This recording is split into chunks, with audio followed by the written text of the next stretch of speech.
Hey, what's up, guys? It's Kyle Jones, Jones Sport Fishing. Hey, today is Monday. It's already the 19th of, it is the 19th. I was just wondering there for a second. The 19th of August, and here is your daily Buoy 10 Astoria fishing report. Hey, again, today, fishing was incredible. It's kind of, it almost gets hard to do reports when all you just say is, hey, it was really good. But for us, myself, Brett, Barry wasn't out today, but he's out right now. He's actually, pickups right there. He's out fishing for fun and he's catching fish. And life is fantastic. The Lord has blessed us incredibly. We are in the middle of a fantastic Chinook run, guys. This is I haven't seen anything like this in a long time. So I was telling Brett that this is to see this amount of fish and just the fishing, when what I'm seeing on the sonar and just everything involved. I mean, this is special. So guys, if you're here, enjoy this, because it's not always going to be like this, and there will be years where fishing is tough. So enjoy it when it's really good. So my plan today, as I said yesterday, I was going to start kind of out around the fort and kind of hold into the incoming tide and just see what happened, because that bite had been up in that area. Well, so I got out there and I got the gear down and I saw a couple of fish, but we weren't getting bit, and I just knew with the volume of fish in the river that I probably needed to make an adjustment. So luckily my buddy Bob bails me out all the time. He calls me and says, hey, for what it's worth, I just came out of Ilwaco and I can't get all my rods in the water. So I was like, oh shoot, okay, I'm on my way. So we blew down there and got down kind of out in front of Baker Bay. I just pulled in there, and I just pulled in there sort of kind of out of ways from everybody. I started out sort of out by myself, and we weren't there very long, and the fish started rolling through on the sonar, and it took a minute, but for whatever reason, like, I was getting fish that were following that weren't biting. But then, man, when my program, or whenever those fish decided that they were ready to get all over my stuff, it was on. And the first thing that we did, we caught a short, caught another fish, and then boom, double. Landed the double, got our gear back in the water, and boom, and just proceeded to just fish after fish. We lost a few. I mean, there wasn't 20 minutes that were going by without us at least getting a takedown or a fish on, and then there was fish on around us for a lot of the time. I mean, it was an incredible incoming tide. So, and I know Brett was in an absolute banger of a bite over on the Oregon side too. He started there at like Buoy, I don't know, I think he was at 22, maybe a little bit east of 22, and then kind of 22 and out to 20, and he was getting fish. We were getting fish, and life was pretty darn awesome. So we ended up getting all of our hatchery Chinook, which is incredible that we're just continuing to be blessed. I mean, we've had some moments where you get a little frustrated at times because you can't get keepers, but my goodness, if we can go out and catch fish like this, and I could care less if they're keepers, like, eventually we're gonna run into something we can keep. And then started trying to look for Coho, and for whatever reason, Coho and me don't really get along that well. I don't know why, but lately I think I've caught one the entire time I've been here. So that's kind of funny.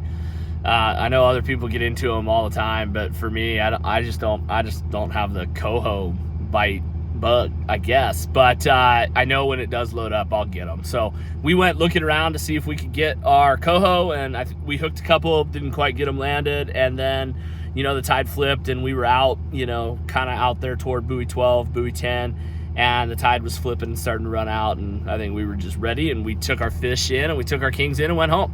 So but with that said, Brett had a group out today, and it wasn't quite a full boat, but he had 3 guys, and they killed all of their fish except Brett's Coho.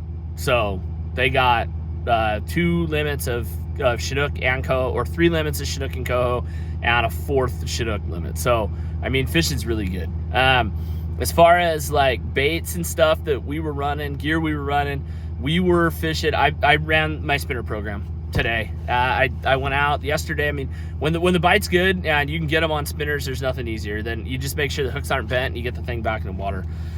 So the spinner rig, I'm running those with the pink hoochie. I don't know. I mean, guys, Leader length, I know Barry and I were talking on the phone, you know, I don't know that when there's a lot of fish around it matters a ton. My leaders are probably around 40 inches. I don't measure anything, and you can ask guys that. Like, everything is eyeballed. You can ask Barry and Riley, like, they'll get in my boat and look at my stuff, and it drives them absolutely nuts because none of my stuff's the same, none of it's measured. I just eyeball it and I fish. So that's why I don't mention leader lengths or bumper lengths or any of that stuff very often, because I straight up eyeball it. I tie all my bumpers with 50-pound mono, and I eyeball it and I clip it on and go.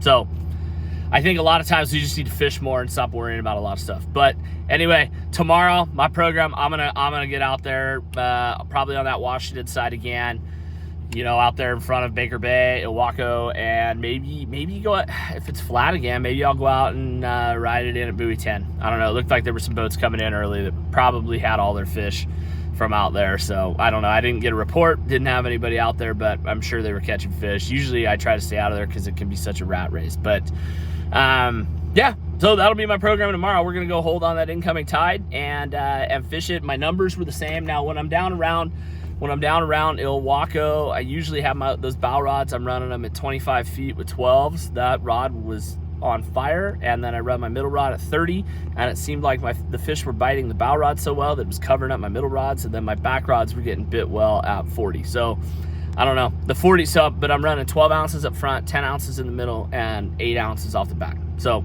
and the other thing you can see back there, that my bow mount, I don't know how I fished as much down here without a bow mount as I did. I always had like the Garmin TR1 or, you know, a reactor, the type of kicker autopilot, and they work, but they don't hold you where you want to or anything. I've been able to put that thing down, and today was probably one of the coolest things. Like we hooked a fish off the back of the boat, and I hit spot lock, and we started clearing rods, and before we could get to the one rod that didn't have anybody on it, my rod, which was up on the bow, it was buried.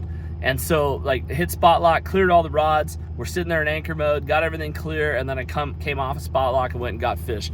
The ability to control my boat and just kind of just troll and be able to move around and do all that stuff, huge advantage having that bow mount on there. I've had bow mounts for a long time, and I've loved them, but I always had the non-saltwater version, and so I kind of didn't realize. I mean, I knew, but man, having the ability to have that down here right now is really good, especially since my deckhands went home.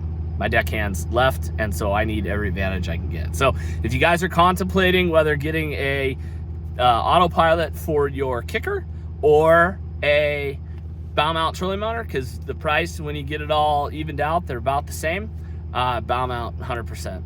I wouldn't even. I don't know. I don't have an autopilot on my kicker, and I won't ever again. They break. They're not reliable. They can't hold your boat where you want to. So I mean, yeah, like you can hold the boat on the bank or push it into a dock, but that's about all you get out of it. So anyway, guys, that's my take. Hopefully that helps. Hopefully there's some nuggets in there. And I appreciate you guys that let me know that these are helpful. That's why we do them. And so anyway, God bless, guys. We do have days open in that first week of September, and we're going to have soft tides, be able to kill wild Chinook, and the Coho should be all over the place. So you're going to want to be here, and we have open boats. So anyway, guys, God bless. I'll see you tomorrow, and chat with you later.